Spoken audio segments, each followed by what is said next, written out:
16 ojos electrónicos, 16 cámaras de videovigilancia han sido de alguna forma protagonistas en esta investigación donde nos hemos encontrado con misterios y también con explicaciones. La moderna tecnología nos ayuda en todo y la moderna electrónica ha cambiado una barbaridad en los últimos años y quizá no somos conscientes de ello en toda su dimensión, pero sí van a comprobarlo observando este añejo museo de ayer y de hoy. Los sistemas portátiles de televisión se han convertido en lo que ustedes están viendo, en finas láminas, pantallas planas, cuando hace no mucho eran rocosos instrumentos llenos de cables y de un grosor considerable. ¿Qué decir de la telefonía móvil, hoy imprescindible? Todo el mundo está interconectado, con unos sistemas que pesaban bastante hace no mucho tiempo. Ahora, de repente, como por arte de magia, nos damos cuenta de que han reducido su dimensión y que además son capaces de cosas asombrosas. Eso por no hablar de los sistemas de computerización. Los antiguos portátiles, por llamarlo de alguna forma, casi no cabían en una habitación convencional. Véanlos. ¿Y ahora? Ahora también son auténticas joyas de la electrónica. Sus componentes cada vez más finos, cada vez más potentes. ¿Y todo esto por qué? Bueno, pues en parte, todo esto gracias a algo tan áspero como una roca irisada y azulada. Su nombre sigue siendo un misterio, desconocido para el gran público. Coltán, Columbita tantalio. En algunas partes del mundo, este oro azul se está excavando.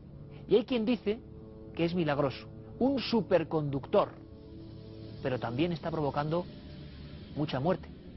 Y está haciendo que se derrame demasiada sangre. Leyenda o verdad, ¿usted sabía que en su teléfono móvil dormía un corazón de coltán, o en su ordenador, o en su pantalla de televisión? ¿Y que eso lo están excavando niños en condiciones infrahumanas? ¿Qué está pasando? Este tema, se lo aseguro ante todo, es polémico y revelador.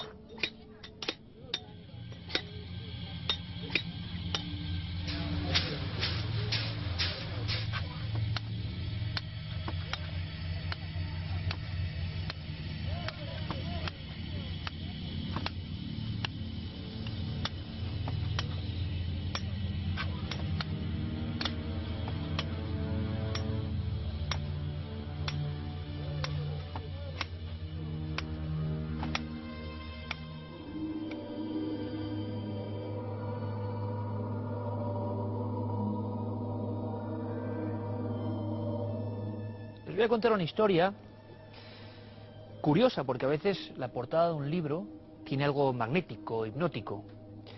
Ocurrió ya hace un par de meses que yo vi esta portada, que están viendo ustedes ahora, con unas manos que desde luego implican trabajo, seguramente trabajo desgraciado, y una especie de amalgama de tierra donde destellan una especie de piedras que son, como ya saben, protagonistas de la siguiente historia.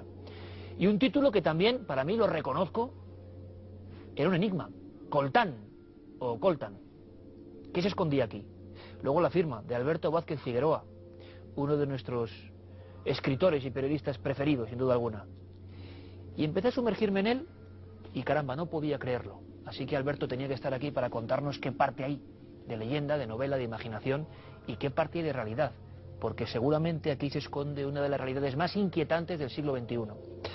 Don Alberto Vázquez Figueroa, un auténtico placer y un honor que estés aquí con nosotros. Bienvenido. Muchas gracias, igualmente. Bueno, el coltán es un poco más pequeño, hay que dejarlo claro, ¿no? Sí. La piedrecita de coltán, la más grande que hay, es de este tamaño, se ven ahí, son unas cosas. ¿Y están mezcladas con la tierra? Con la tierra.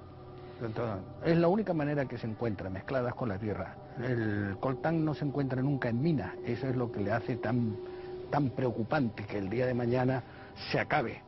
Porque no es como el oro, que se encuentra una veta y la siga, no, esto está siempre en superficie.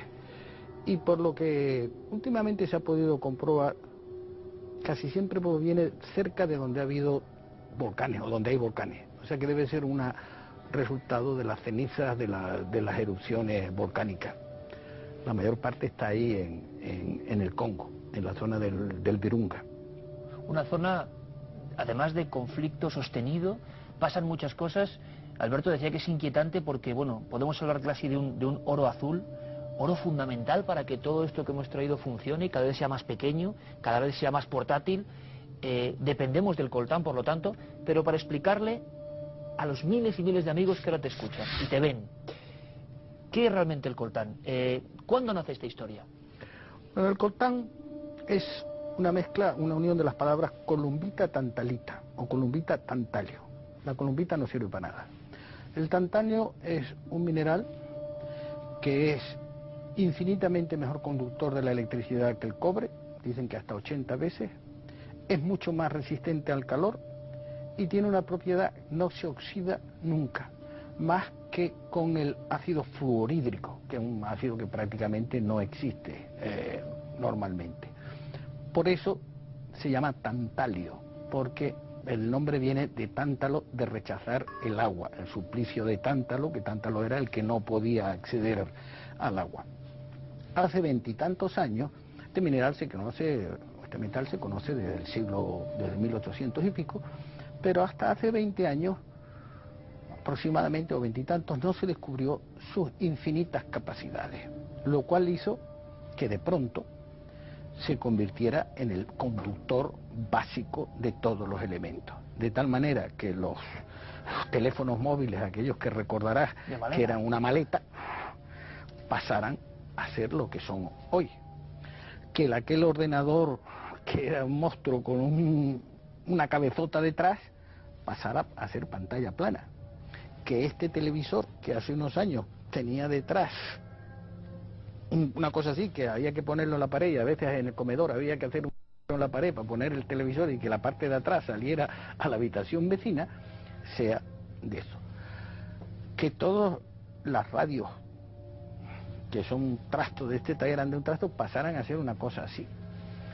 Que haya los GPS en los coches, en los aviones, que es imprescindible para las armas teledirigidas, que es imprescindible ahora mismo para los satélites artificiales. O sea que nuestra vida ha pasado de pronto, en el transcurso de unos años, a depender del coltán. Hace unos meses, los directores generales de todos los ministerios, cada ministerio tiene un departamento de informática. Entonces los directores generales, con todo su equipo, me pidieron que les diera una conferencia y les empecé preguntando, ¿alguno de ustedes sabe lo que es el coltán? Solo uno sabía que era un mineral. Eso significa, y normalmente el 99% de la gente, incluso gente muy preparada, no tenían ni idea. Eso significa que los que trabajan con ordenadores, con teléfonos móviles, con todo lo moderno, no saben con qué están trabajando. Yo digo, es un poco como si un médico no supiera qué es lo que contiene un cuerpo humano. ¿Cuál es el problema? Las reservas de coltán del mundo son muy pequeñas. El 10% está en Australia, otro 10% está entre Tailandia y Brasil, y el 80% está en el Congo, en la zona del Virunga. Y ahí, en el Kivu, y ahí es donde últimamente se han desarrollado una serie de guerras que llevan ya costados 4 millones más o menos de muertos, que nos han hecho creer que eran guerras tribales entre los Tutsi y los Hutus, entre Ruanda y Burundi y el Congo. No, todo eso es una guerra en torno a apoderarse del control del coltán, del tantalio. Coltán, la columbita se puede despreciar. ¿Qué es lo que ocurre? Los países se han dado cuenta, sobre todo las grandes potencias, que ya nadie puede aspirar a dominar el petróleo, que es lo que todo el mundo quería antes, dominar el petróleo. Que tú sostienes, Alberto, que hay más de lo que creemos o nos hacen creer. Infinitamente más. Mira, en el año 75, cuando la primera crisis del petróleo, el famoso Club de Roma, que eran los genios que luego no acertaron ni una, dijeron que en el 2004 se habría acabado todo el petróleo en el mundo y que las reservas entonces comprobadas y únicas eran de 1.000 billones de barriles.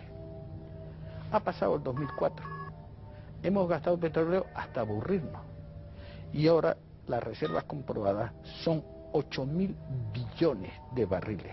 Y cada vez que le das una patada a una piedra sale la noticia de que se ha encontrado una nueva reserva en Brasil, en el mar, otra en el Polo Norte, en el mar de la China, en Guinea y en Santa Isabel y Fernando Poo. ¿Cómo es posible que los españoles estuvimos en Guinea durante 60 o 70 años?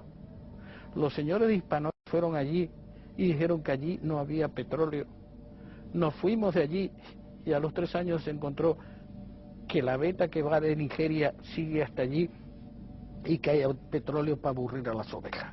O sea que petróleo sí hay, Alberto, pero coltán quizá no haya tanto. No. El que domine el coltán dominará las comunicaciones. Hoy en día un avión no puede volar si no lleva coltán en su GPS y en todo su instrumental, ni los coches, ni miles de cosas. O sea, la lucha es por el control del coltán. Claro, todo eso se procura mantener muy silencioso.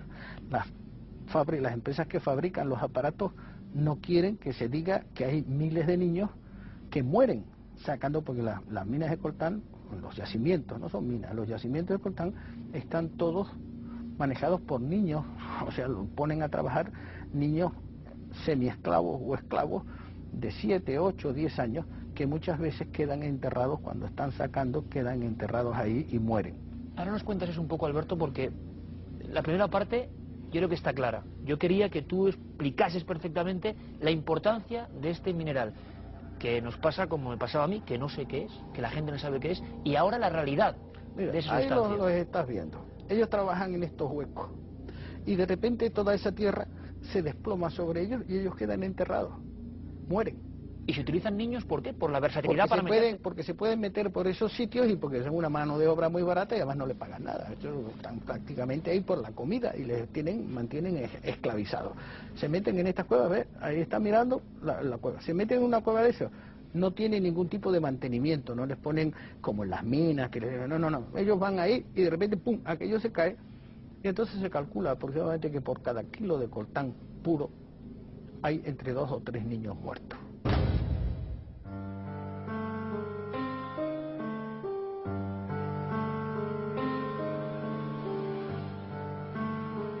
Wewe uko na miaka ngapi? Mie niko na miaka 16. Na wewe uko na miaka ngapi? 13.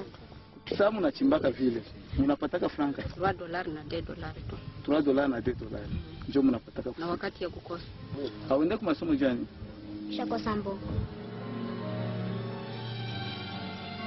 ¿Sabes lo que pasa, Alberto? Y es curioso, mucha gente estará pensando y dice, bueno, Alberto, que yo creo que es el mayor creador de bestsellers que ha dado nuestro país, dirá, bueno, es una trama. Desgraciadamente es que no es una trama. Luego empiezas a documentarte y todo lo que cuentas aquí es real. Todo lo que cuentas respecto al coltán. O sea, el coltán hace funcionar al mundo. Sí. Ahora mismo. Está asistiendo a nuestra charla nuestro experto en todo el asunto de conspiraciones, de la cara B de la realidad. Y hay que reconocerlo, cuando yo planteé este tema, primero para nuestro programa hermano, para Milenio 3, que tuvo una repercusión tremenda la entrevista con Alberto, por eso ahora le damos más altavoz si cabe, y Santi Camacho, que lo sabe casi todo de lo que pasa, me confesó que también estaba absolutamente sorprendido. Santi, buenas noches. Buenas noches, Iker. La gran pregunta es cómo en una sociedad, esa Internet, que ahora veremos qué pasa, luego le vamos a preguntar a Alberto qué pasaría si se acaba el coltán de repente, o se restringe, pero cuando casi todo el mundo sabe de casi todo, cuando casi todos ponen los focos sobre los temas que antes eran más nebulosos, ¿qué demonios pasa para que en el año 2008 casi este libro haya sido una revelación? ¿Por qué sabíamos tan poco del coltán? Pues mira, cuando gracias a ti y a través del libro de Alberto averigüé la existencia del coltán y su tremenda importancia, pues me sentí un poco picado en el orgullo, claro, digo, bueno, ¿y esto qué es tan importante? No lo sabía yo. Y empecé a indagar en por qué no lo sabía yo, y en por qué no lo sabías tú, y en por qué no lo sabían la mayor parte de nuestros telespectadores. Y descubrí una cosa que, dicha así, va a ser una acusación muy grave, pero que me puedo reafirmar en ella. Y es que muchas empresas de alta tecnología o de equipamientos aeronáuticos, etcétera, etcétera, que tienen abultadísimas cuentas publicitarias en los medios de comunicación, en determinadas ocasiones han hecho presión para que las historias, sobre todo que relacionan el coltán con ellas y el coltán con el abuso de menores, con la sangre que se vierte en la guerra del Congo y en general en toda la zona de conflicto, no aparecieran en los medios. Estamos hablando de empresas multinacionales muy importantes. Y esa acusación está ahí, está en Internet, está en los medios y tiene fundamento. Así que sí que ha habido posiblemente una mano negra que ha intentado sustraernos a todos la historia del coltán y de su importancia en el mundo. ¿Estás de acuerdo, Alberto? Sí, claro, yo lo sabía que era así. Y además en un momento determinado en el libro lo digo, con esas palabras parecidas. Eso era así y así ocurría. Lo que pasa es que yo he vivido muchos años en África, he vivido en total 21 años en África. Conozco esa zona, como te comentaba antes, ahí fue donde tuve uno de los enfrentamientos, uno de los sustos más grandes de mi vida. Bueno, me salió un macho de gorila a 8 o 10 metros y todavía lo estoy recordando, ¿no? Un susto tremendo. Entonces yo había oído hablar de todas esas cosas, que había una mineral ahí, que sea, pero esas cosas, hasta que un día a un amigo mío mercenario le pregunté, ¿qué es lo que pasa? ¿Cómo que pasa? Tú no sabes lo que pasa. El mineral, eso es el mineral mágico, eso es el metal mágico, eso es el futuro de la humanidad. Claro, uno tiene su espíritu periodístico, ¿no? Y empecé a investigar. Y hoy en día por internet empiezas a llamar a todos los amigos y decir, ¿qué sabes de esto? ¿Qué sabes de esto? Inmediatamente lo bueno que tienes es que te empiezas a recibir una cantidad de información. Y dije, bueno, aquí hay un tema importante. Un tema. A mí nadie me podía presionar, ninguna empresa me podía presionar para que yo no escriba sobre eso. Gracias a Dios, yo soy un escritor o un periodista libre, lo cual a veces me va muy mal, pero bueno, me da mucho ¿Nadie te ha mal. dicho nada, Alberto, después del libro, después de la repercusión que además está teniendo este libro? ¿Ninguna mí llamada de esas un poco...? Bueno, a mí cuando supo que lo estaba escribiendo, siempre recibes alguna llamada.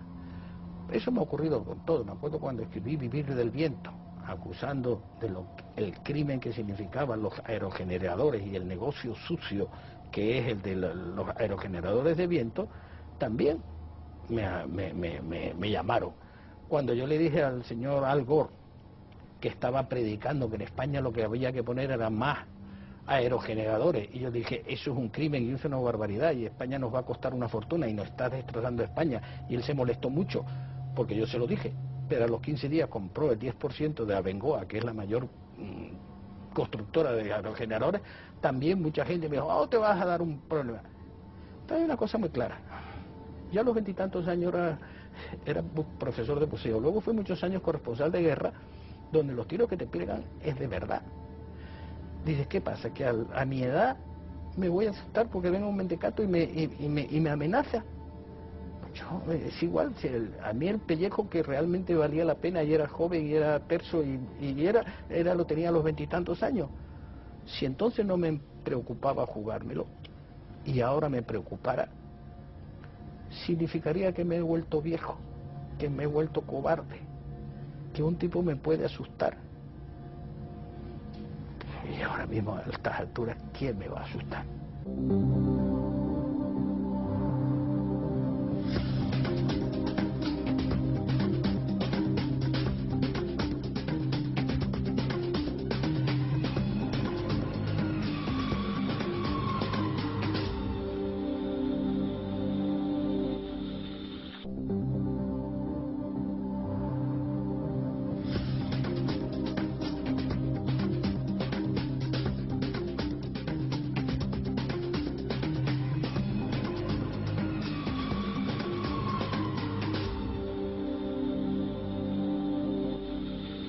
¿Cómo está la guerra del coltán, Alberto, ahora mismo? Igual. Ahí sí. ¿Cuál es la situación exacta? ¿Qué está pasando? ¿Por qué esos millones de muertos? ¿Y quién está disputando si hay ese metal mágico? Hay muchas empresas americanas. Fíjate tú, están metidos los kazacos. Kazajistán, la hija del ex presidente del Kazajistán y su marido eran uno de los mayores traficantes de todo esto. Están metidos muchos los belgas, porque hay que recordar que el Congo fue belga mucho tiempo. Y ahora parece que están interviniendo mucho los chinos. Los chinos también quieren Pero los acercarse al chinos coltán. van, por lo visto, pacíficamente. Lo que están es intentando comprar las minas. Hay también, se ha sabido que ha habido un intento por parte de una gran empresa gigantesca americana, la empresa que provocó la guerra de Irak y que se enriqueció tan brutalmente, que pertenece a Dick Cheney. Esta empresa pretendió hacer un negocio un poco curioso, es decir, compraron mucho coltán a alto precio, lo llevaron al Brasil y lo sacaron del Brasil, haciendo creer que era petróleo, que era coltán brasileño, que en Brasil se habían encontrado grandes minas de coltán y empezaron a venderlo muchísimo más barato. O sea, haciendo lo que se llama un dumping. De tal manera que de esa forma hacían que los precios de los yacimientos congoleños empezaran a bajar. Y por otro lado los compraban.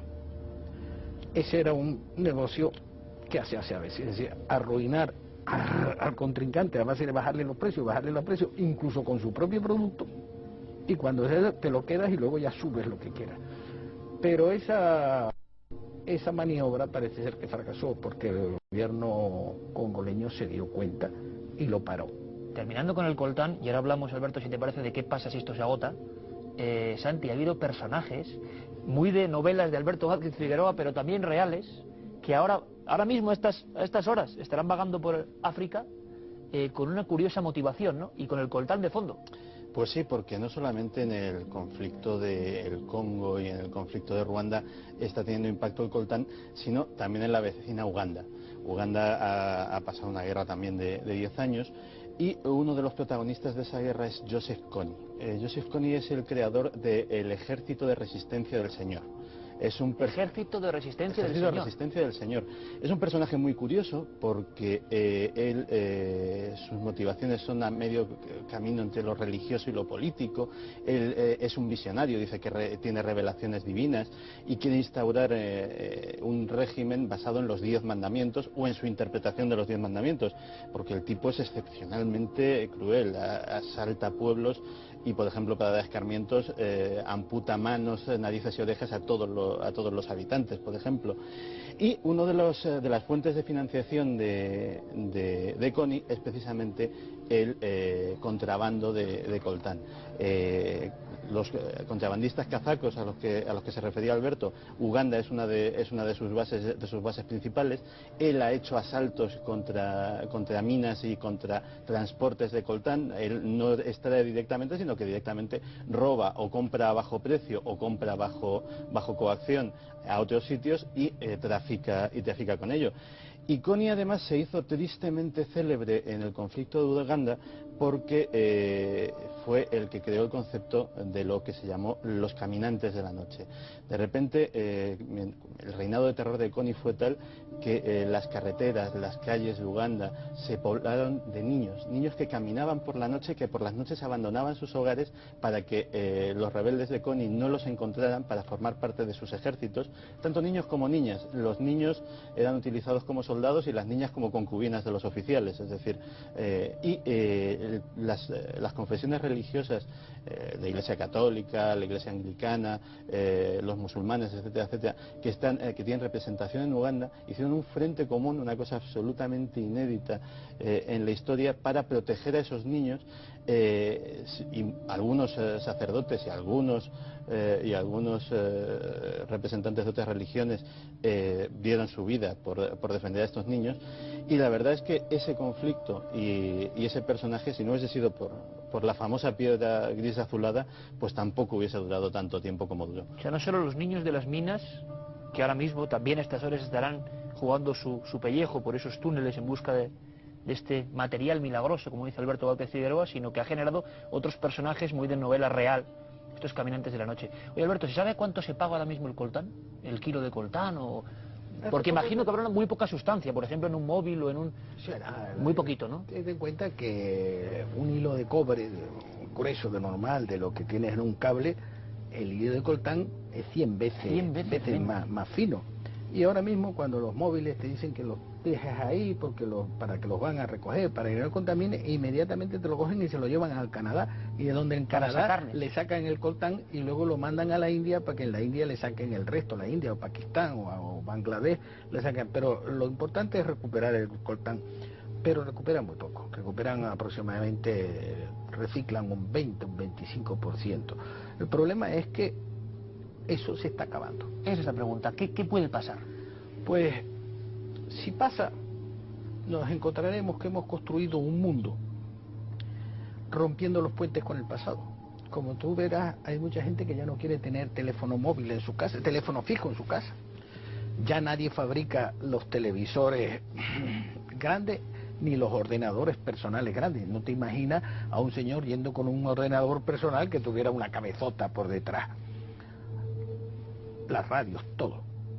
Entonces, ¿qué va a pasar si eso empieza a desaparecer o si eso llega a ser controlado por 3 o 4 manos?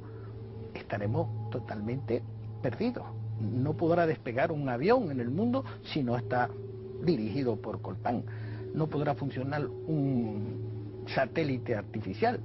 Gracias a Dios tampoco ninguna de estas armas teledirigidas. Internet incluso, Alberto, decías. Internet.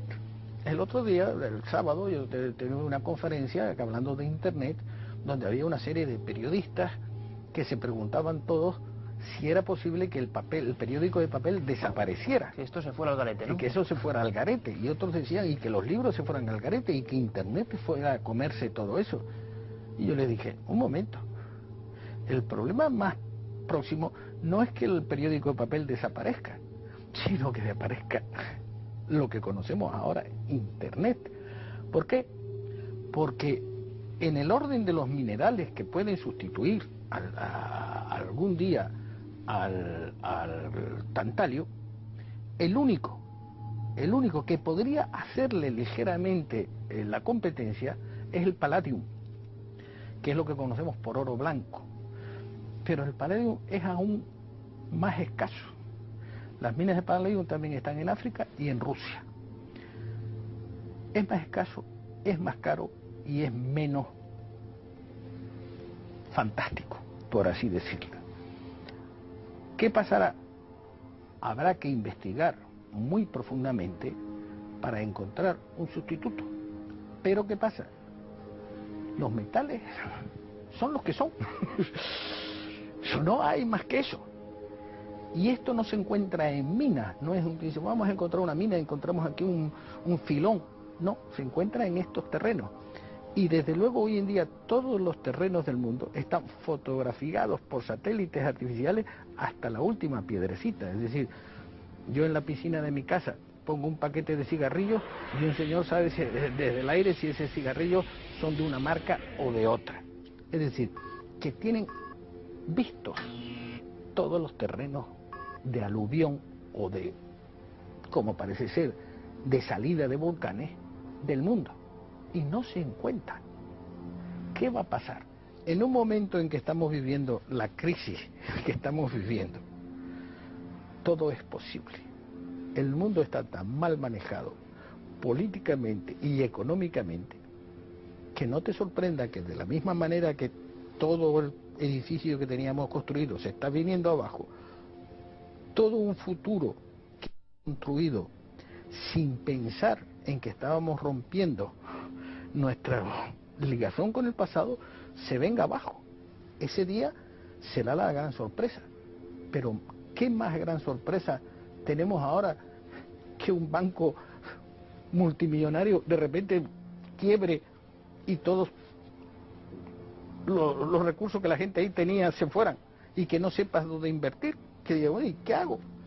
¿Dónde meto el dinero? Pues en un calcetín o en un ladrillo debajo del... El mundo se ha venido abajo. No les puede sorprender que si ese niño que está golpeando llega un momento en que no encuentra más, el mundo que conocemos ultramoderno se venga abajo. ¿Cómo el siglo XXI depende de ese niño dándole patadas o dándole martillazos a una piedra? ¿Estamos locos? ¿O no estamos locos?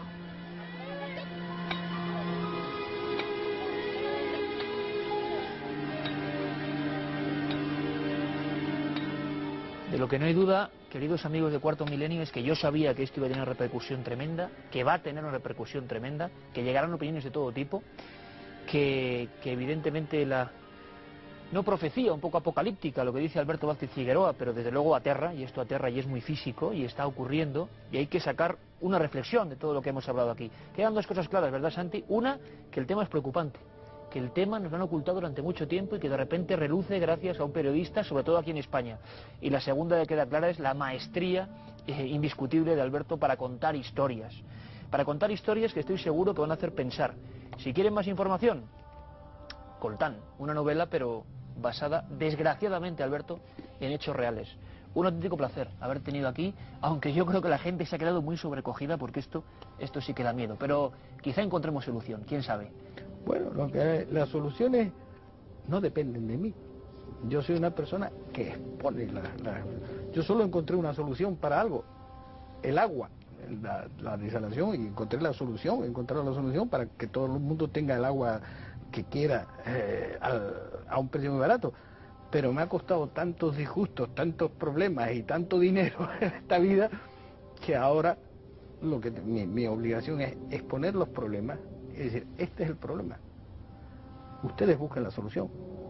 Siempre lo malo de todo esto es que los gobiernos nunca resuelven esos problemas. Los gobiernos suelen ser el problema. Alberto, un día te invitamos de verdad que nos cuentes misterios, enigmas y problemas de ese mundo que tú conoces, que es el agua y que es tan vital como el coltán. Muchas gracias, de verdad, muchísimas gracias por estar aquí. Santi, que nos quedamos un poco, ¿verdad?, sobrecogidos. Sabíamos que aquí había una beta, nunca mejor dicho.